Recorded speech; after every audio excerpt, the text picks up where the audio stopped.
The violence and vandalism of yesterday evening has left a stain on what the police said was otherwise a day of predominantly peaceful protest. But despite that, 35 police officers were injured in trouble over the weekend and 135 people have been arrested, according to the Home Secretary. As the ugly tally of officer assault shows, Madam Deputy Speaker, some protesters regrettably turned to violent and abusive behaviour at the weekend. This hooliganism is utterly indefensible. But she rejected in angry and personal terms accusations that the government wasn't acting against racism. Does the Home Secretary recognise that there's structural inequality, discrimination and racism in our country? Black Lives Matter, and we need to see this government doing something about that. I'm really saddened that the Honourable Lady has effectively said that this government doesn't understand racial inequality. Well, on that basis, Madam Deputy Speaker, it must have been a very different Home Secretary who, as a child, was frequently called a paki in the playground.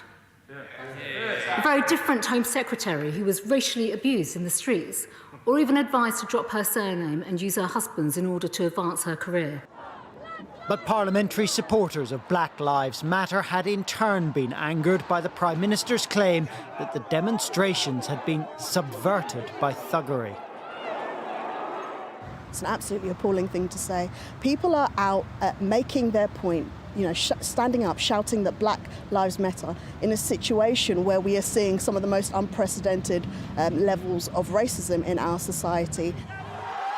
Organisers of the Bristol protest, which led to the pulling down of the Edward Coulston statue, agreed that the furore around its destruction had distracted from their core message. People are asking more questions about the violence that happened in London and the violence that happened, well, not violence, the vandalism that happened in Bristol than what we were doing it for. Are you disappointed by that? Not entirely, as it did help bring more attention to what it is we're doing. We have more people involved.